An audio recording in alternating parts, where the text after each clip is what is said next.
Estamos estudando com o pastor Afonso Chaves, dentro da série Instituto Gunnervingre, o profeta Oséias.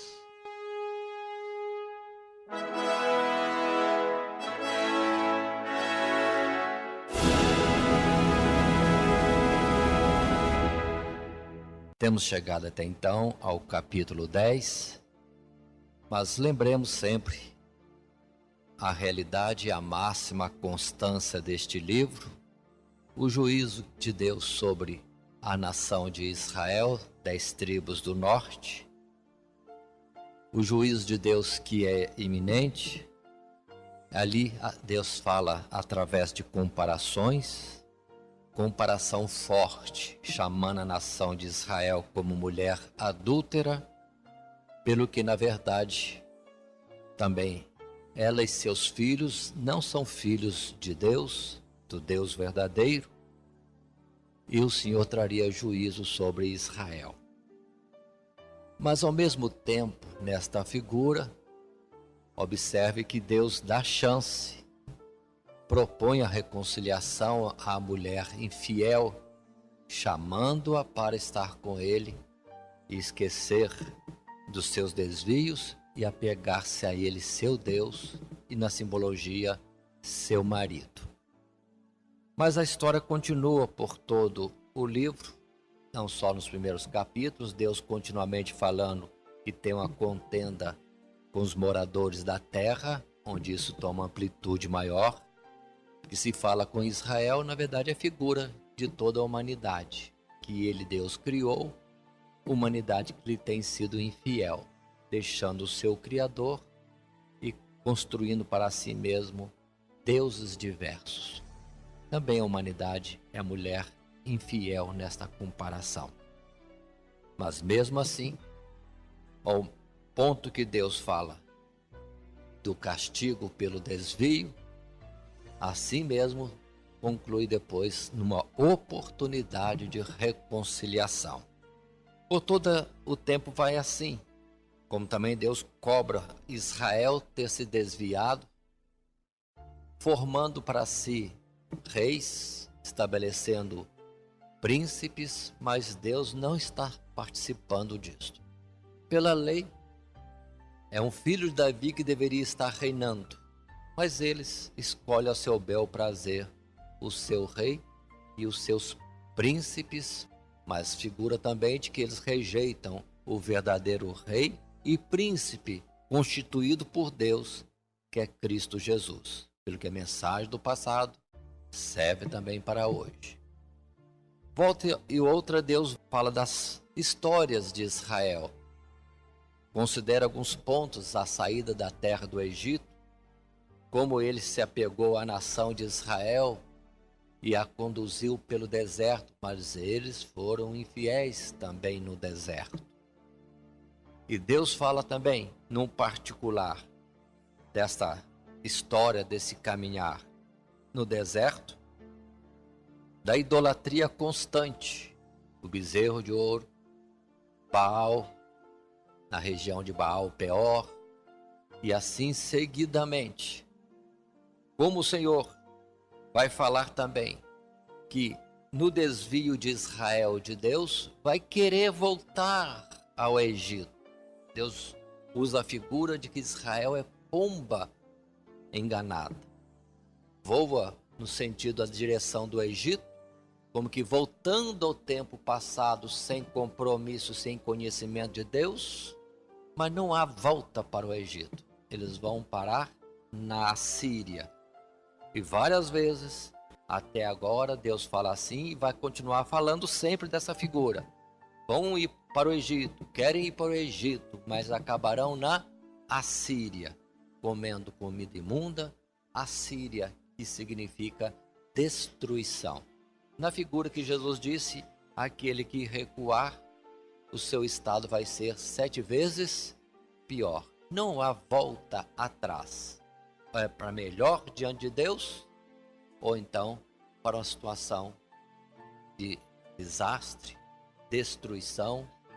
Se formos tirados do Egito, se não formos fiéis, em vez de chegar na terra prometida, os céus, certamente seremos destruídos na Assíria. Essa é a mensagem do livro de Oséias. Assim, no capítulo 10, que entramos agora, continua esta mensagem. E vamos ver o primeiro verso, quando Deus diz: Israel é uma vide frondosa, dá fruto para si mesmo, conforme a abundância do seu fruto, assim multiplicou os altares, conforme a bondade da terra, assim fizeram boas estátuas. Mas qual a promessa de Deus? Certamente, Deus vai destruir os seus altares, Deus vai destruir também os seus ídolos, as suas estátuas. Tudo está guardado para o dia do juízo que Deus tem estabelecido. Ainda, diz a palavra no verso 7, o rei de Samaria será desfeito como espuma sobre a face da terra. Outra vez, e isso repetidamente neste livro, Deus fala da destruição das 10 tribos, a destruição da nação, destruição de Samaria, destruição da idolatria, destruição também do rei de Israel. Todo o tempo isso se volta ao tema neste livro. Mas interessante que o Senhor, falando do seu juízo, ele usa a expressão no verso 8, vou ler o final do verso 8, quando diz: cobri-nos e aos outeiros caí sobre nós. Essa expressão é aquela que Jesus usa e também se fala em Apocalipse por ocasião do juízo, que os homens vão estar dizendo aos montes: caí sobre nós, cobri-nos, para que escondamos da face daquele que está sentado no trono e do Cordeiro. Esta palavra aqui, observem, falado em Oséias, do juízo de Deus para aquela nação, que é exemplo do juízo de Deus sobre todas as gerações e que se manifestará por último naquele último dia da sua vinda. É interessante estarmos atentos que num livro grande como Oséias, ou em vários versos de um capítulo, às vezes parece uma expressãozinha pequena, sobre a qual depois, no Novo Testamento, temos um dos apóstolos, ou Jesus mesmo, ou a revelação de Apocalipse, trazendo os detalhes, mostrando que a palavra de Deus em Apocalipse, nos evangelhos ou nas cartas dos apóstolos, é a mesma palavra que está no chamado Antigo Testamento, pelo que não é nada antigo, os livros dos profetas. Mas, entretanto, se Deus vai trazer o juízo, que eles vão estar querendo fugir desse juízo, pedindo aos montes que os cubram, entretanto, o verso 12 e 13, vemos outra vez, repetidamente, a misericórdia de Deus e a oportunidade que Deus abre sempre. Tanto que o verso 12 diz: semeai para vós injustiça, ceifai segundo a misericórdia, lavrai o campo de lavoura, porque é tempo de buscar o Senhor, até que venha e chova a justiça sobre nós. Ele mesmo falando de juízo, mas ele mesmo fala, é tempo de buscar o socorro, buscar misericórdia, é buscar a face de Deus enquanto está perto, enquanto se pode achar. Ainda, o verso 13, lavraste a iniquidade, ou a impiedade, cegaste a perversidade, comeste o fruto da mentira, porque confiaste no teu caminho e na multidão dos teus valentes. Conclusão: se Israel confia em si mesmo, nos seus ídolos, confia na quantidade do povo que é numeroso, que Efraim significa ou Israel todo, as 10 tribos, ou a tribo de Efraim, que é a maior tribo das 10 e que foi líder daquela divisão ali no meio do povo de Deus. Mas Deus vai trazer o seu juízo. O verso 15 então diz: assim vos fará Betel. Lembra que Betel é o lugar da idolatria ao bezerro. Por causa da vossa malícia, o rei de Israel de madrugada será totalmente destruído. Continua, agora capítulo 11. Observem a volta de Deus para as mesmas coisas do passado. História, mais um pouco de história. quando diz: quando Israel era menino, eu o amei, e do Egito chamei a meu filho. Deus lembrando a história de Israel, como que com ternura de um pai, lembra do povo no tempo do início, quando ele, Deus, visitou a Israel, ainda na terra do Egito, chamando de filho e chamando a si, atraindo a si. Muito bem, mas verso 2, nesta história que Deus relembra, diz: mas como os chamavam, assim se iam da sua face, sacrificavam a Baalins e queimavam incenso às imagens de escultura. Ou seja, aqui em Oséias Deus volta a lembrar: Israel sempre foi prevaricador, sempre foi inconstante. Em todas, muitas oportunidades de Deus, em que Deus chegava com clemência, misericórdia, ternura, braços abertos, ainda que eles pudessem estar abraçando o Senhor, retornando a uma aliança, brevemente se desviavam outra vez. Pelo que, verso 5 diz: não voltará para a terra do Egito, mas a Assíria será seu rei, porque recusam a converter-se. Já é a terceira ou quarta vez nesses poucos capítulos que temos visto, por último, em que Deus insiste: vão querer voltar ao Egito. Não volta-se ao Egito. O fim daquele que se desvia de Deus é terminar na Síria, lugar de destruição. Paremos um pouco e voltemos ao verso 1. Quando Israel era menino, eu o amei, e do Egito chamei a meu filho. Ao mesmo tempo que essa palavra fala de Israel, olhando nos evangelhos, nós temos a descrição, a citação deste verso, referindo-se a Jesus, de que Jesus também estaria um tempo no Egito e de lá seria chamado para estar em Israel, na Palestina. Observem que no meio de uma história simples está uma profecia também do Messias, que passa despercebido, porque o assunto parece que não casa com Jesus. Mas lá nos evangelhos nós temos que o Senhor foi levado criança por José e Maria para o Egito, mas depois voltaram, cumprindo-se a palavra: do Egito chamei a meu filho.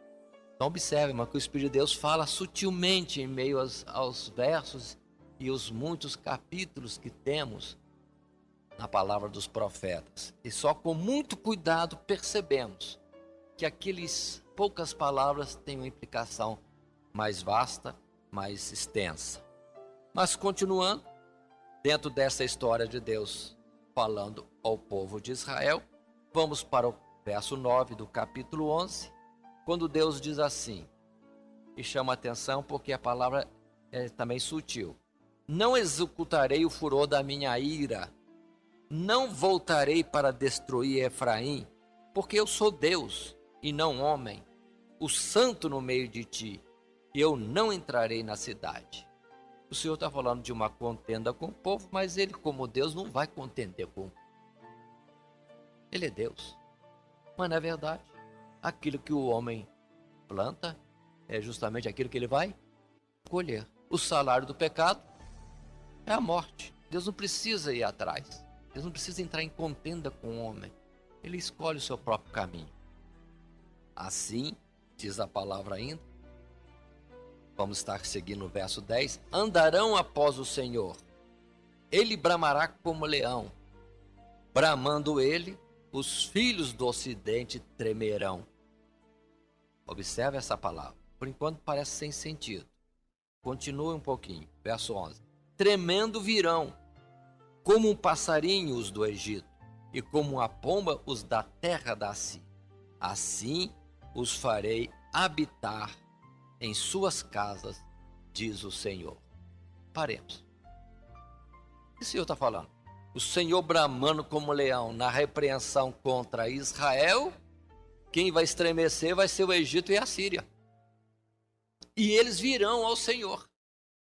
Observa o plano da salvação, que não é só para o Israel carnal, não é para aquele povo, descendência de Abraão, mas a mensagem de Deus é para todos os povos, e os seus feitos no mundo são para atrair todos, enfim, até mesmo os que ainda estão no Egito e aqueles que são terríveis, como os moradores da Assíria.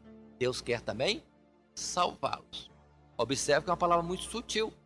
Deus está repreendendo Efraim e Israel, mas já está falando que quem vai chegar tremendo para ele, aproximando-se de Deus, Egito e Assíria.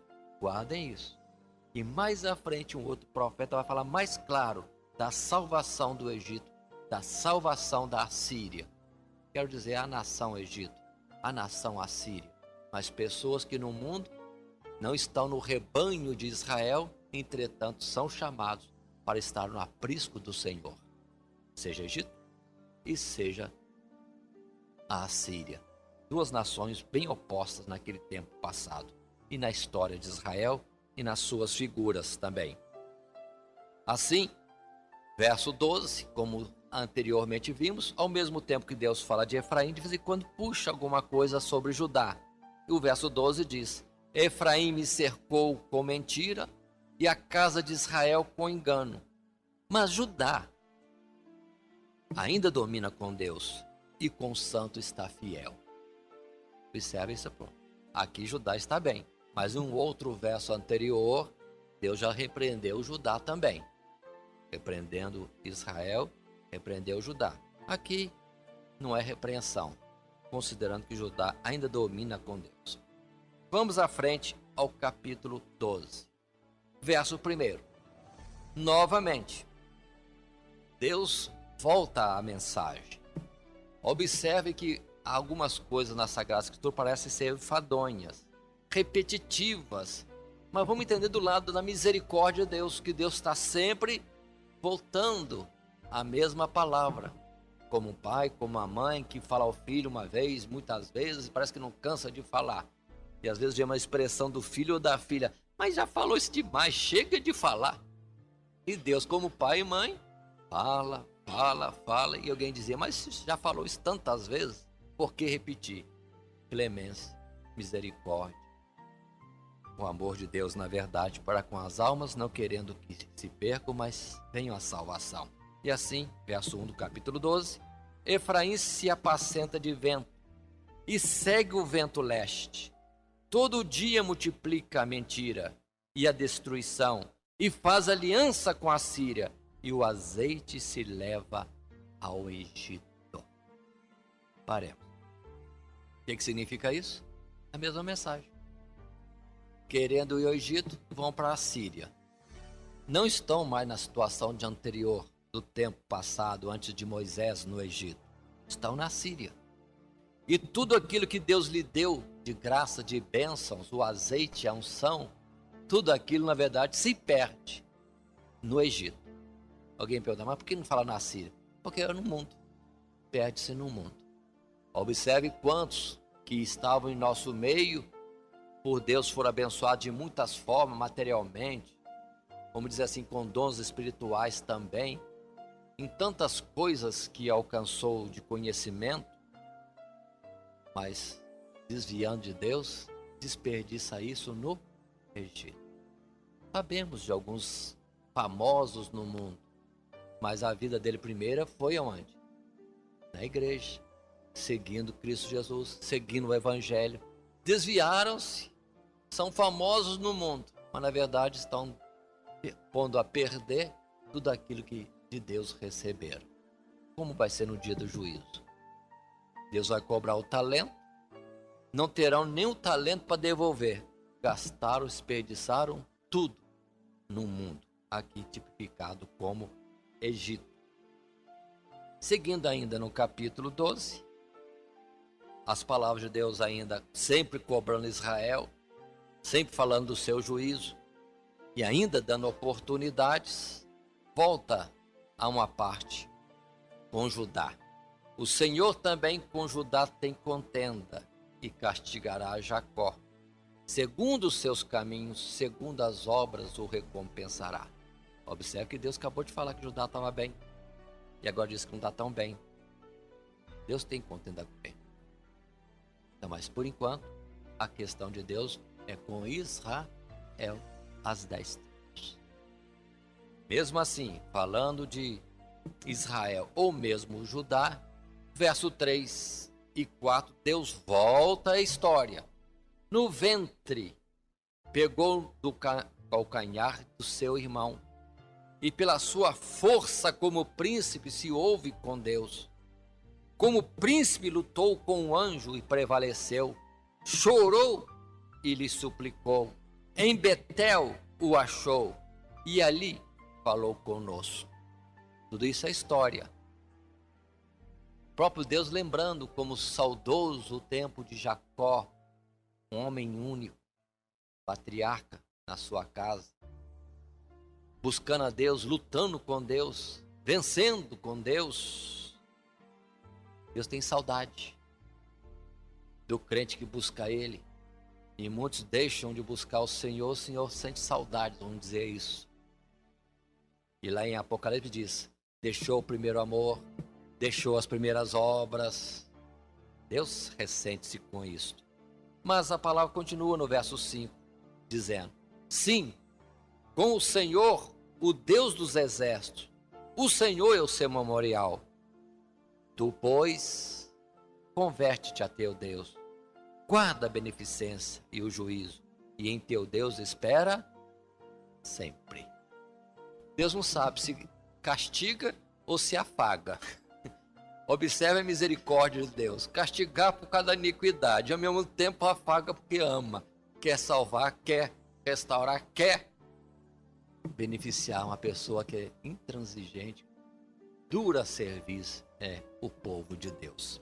Observe que não é para eles. Ao mesmo tempo que fala para Israel, fala para Judá e fala para nós hoje. Em todo o tempo Deus está falando a mensagem é a mesma, porque nós somos a mesma massa, o mesmo Israel do passado. Se não tomarmos cuidado, em vez de aproveitar essa ternura, essa misericórdia, esse amor de Deus, certamente vamos ter o castigo. Porque Deus não tem o culpado por inocente. Mas observe como ele é tardio em irar-se. As oportunidades, as chances são muitas.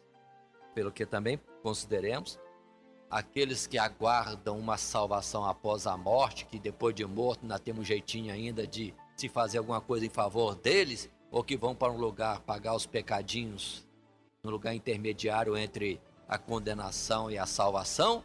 Não existe isso. É agora. Porque após a morte segue-se o juízo. As oportunidades, observem, Deus está dando agora quando temos ainda a vida.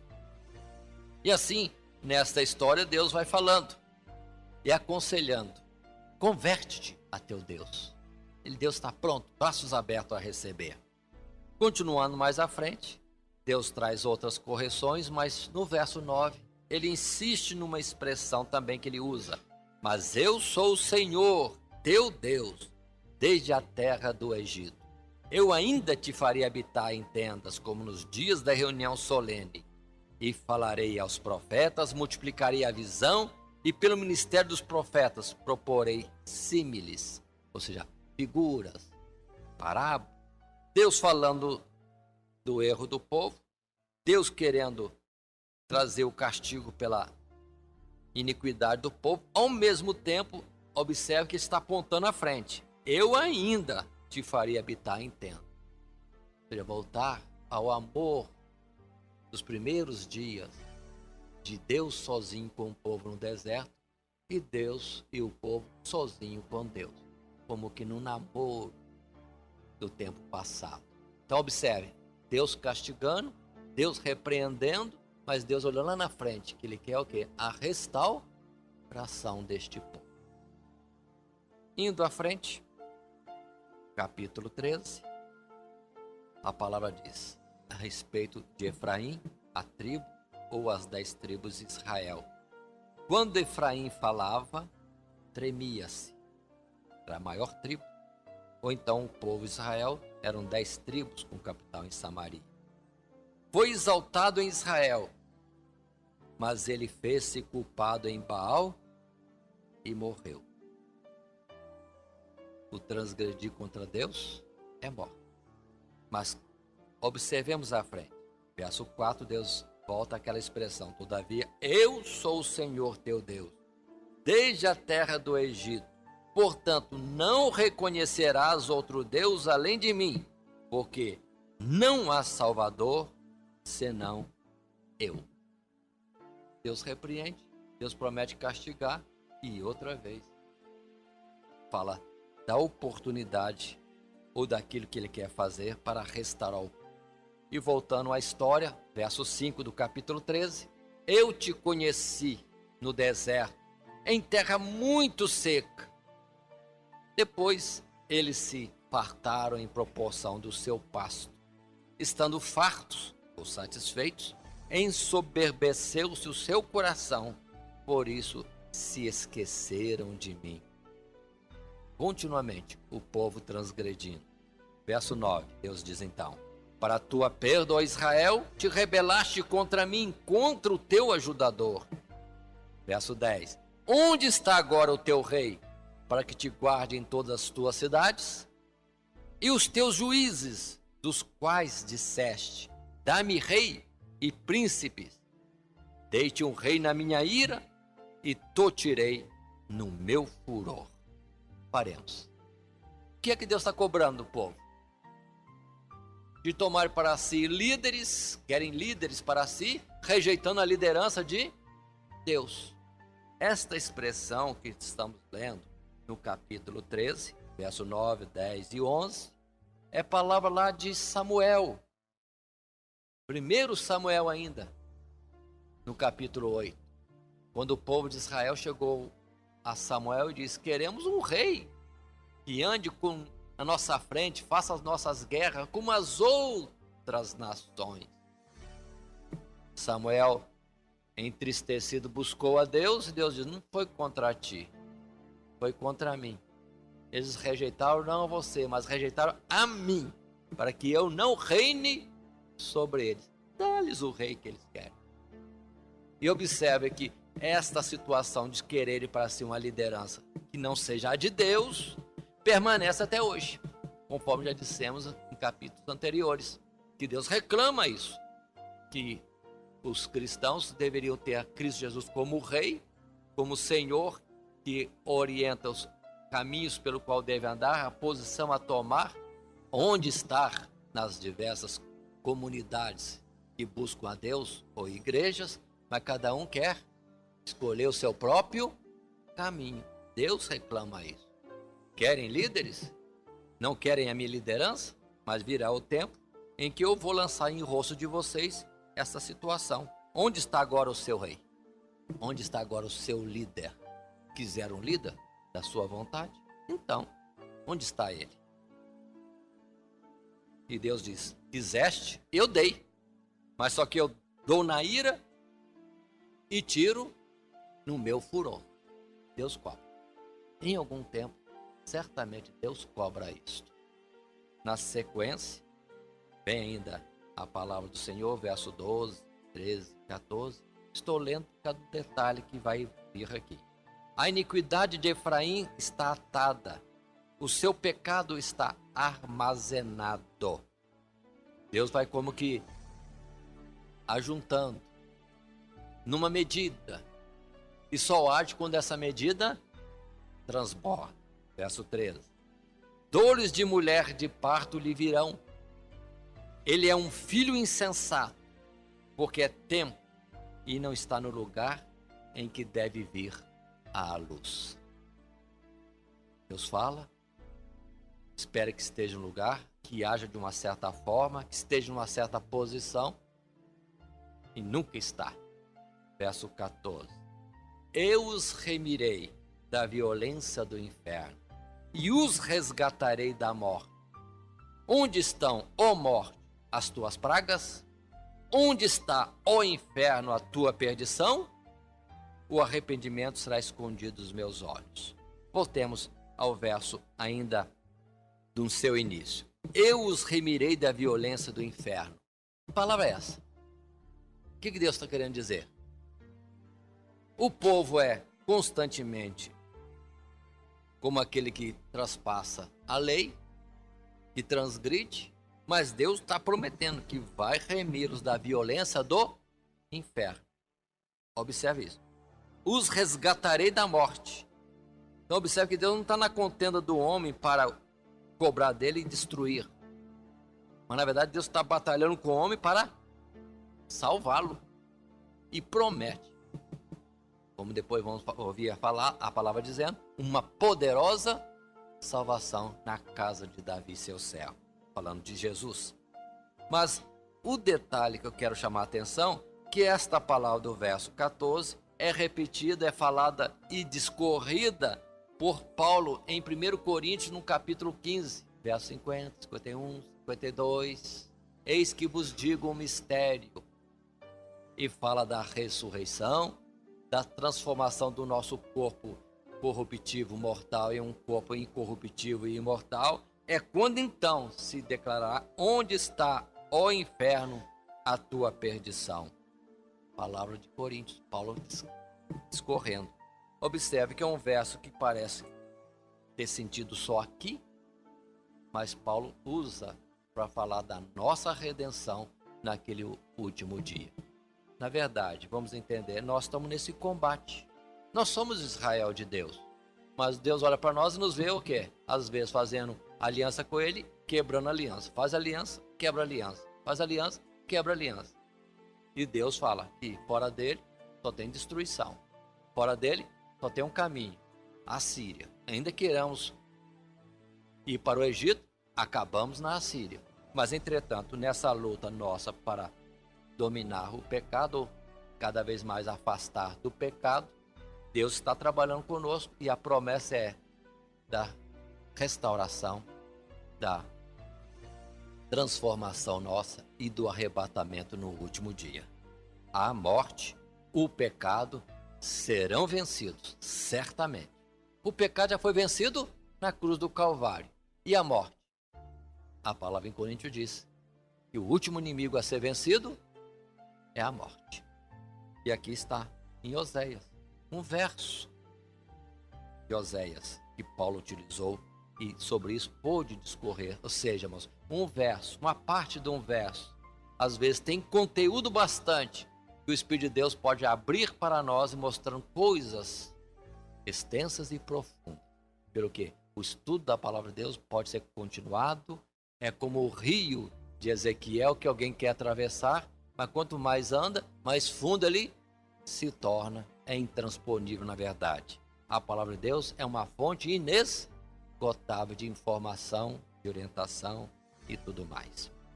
Mas continuando mais um pouquinho, entramos por fim no capítulo 14, e aí temos as palavras finais de Deus pelo profeta Oséias.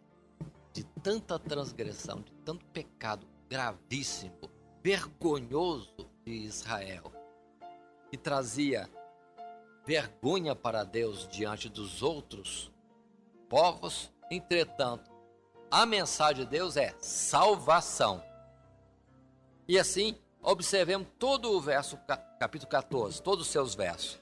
Olha como Deus fala, outra vez: converte-te, ó Israel, ao Senhor teu Deus, porque pelos teus pecados tens caído. Tomai convosco palavras e convertei-vos ao Senhor. Dizei-lhe: expulsa toda iniquidade, recebe o bem, e daremos como bezerros o sacrifício dos nossos lábios.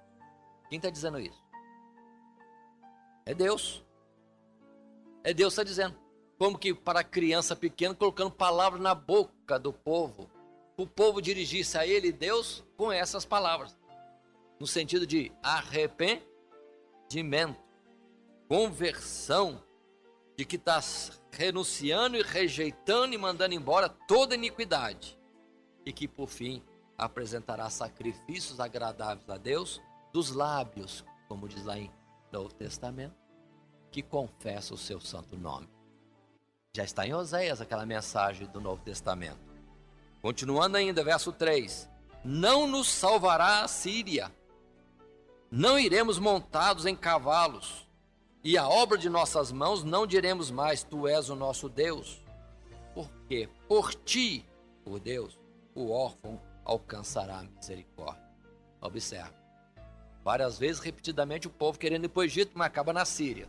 E agora, uma palavra final de Deus, que eles devem chegar e alcançar isso. Dizer para Deus que de forma nenhuma irão para a Síria. Ou seja, não quererão voltar para o Egito. Prosseguirão no caminho proposto por Deus. Porque final de contas, até o órfão alcança misericórdia em Deus. Continuando. Falando Israel estas palavras, que Deus mesmo está ensinando eles a falar, verso 4, eu sararei a sua perversão, eu voluntariamente os amarei, porque a minha ira se apartou deles. Paremos. Aqui é a figura do publicano que entrou no templo, todo atrapalhado, cheio de faltas para com Deus. Mas quando ele chega lá, tem misericórdia em mim, pecador, pronto, Deus já esqueceu do pecado, Deus já está pronto a perdoar, Deus está pronto a abençoar, Deus está recebendo de braços abertos. Voltemos, capítulo 14. Deus ensina, coloca as palavras na boca do povo. Fala comigo isso. E o povo falando assim, Deus vai logo mudar a sua ira em benevolência. Outra vez, Deus nos trata como criança. É igualzinho o pai e a mãe que chama a criança em casa. Fala comigo assim: papai, não vou fazer mais isso. Mamãe, não vou mexer mais naquilo. Fala assim, isso. Muito bem, agora dá um abraço na mamãe, papai. Meu Deus, a transgressão do povo e Deus como um pai carinhoso se desdobra, se derrete em amor pelo filho, coloca as palavras que tem que falar. Repete, papai. Repete para mamãe. Aí abraça, como se já tivesse tudo certo. Mas a expectativa de Deus é que venhamos a aceitar o seu amor para sermos salvos. Por isso que quando alguém recebe o reino de Deus como criança, isso para Deus é o máximo. Mas quando a gente se torna muito adulto e começa a questionar Deus, peraí, a vara é outra. Aí não tem mais palavrinha colocada na boca, aí vem mesmo o açoite. Mas continua a palavra do capítulo 14, Deus dizendo, verso 5, eu serei para Israel como orvalho, ele florescerá como o lírio e espalhará suas raízes como o Líbano. Observe, toda prosperidade, todo bem agora, comparando como um pomar que Deus vai fazer crescer e avançar. Verso 6, estender-se-ão as suas vergônteas, e a sua glória será como da oliveira, o seu odor como o do Líbano.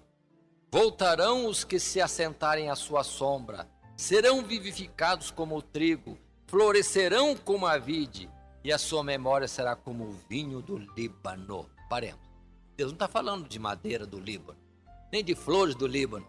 Deus está falando de nós mesmos. Firmados como oliveira, como cedro, árvores frondosas, madeira nobre no livro. Mas não está falando de madeira, está falando de nós, homens. Ele quer que estejamos firmados no lugar especial, colocado por Ele, onde quer nos plantar, nos colocar. Aí, continua a palavra ainda, verso 8. Efraim dirá, que mais tenho eu com os ídolos? E Deus fala, eu o tenho ouvido, e isso considerarei. Eu sou como a faia verde, de mim é achado o seu fruto. Paremos. O que quer dizer esse verso 8? Se houver arrependimento, se houver entendimento que ídolos, Egito, não é nada, Deus já fica satisfeito, nós reconhecemos que o bem está nele. E ele vai ouvir, e vai considerar, e ele vai ser como um fruto que nós achamos. Ele vai se deixar achar por nós. E aí, verso 9 conclui, quem é sábio? Quem é sábio para que entenda essas coisas? Quem é prudente para que a saiba? Porque os caminhos do Senhor são retos, e os justos andarão neles. mas os transgressores neles cairão. E conclui o Senhor.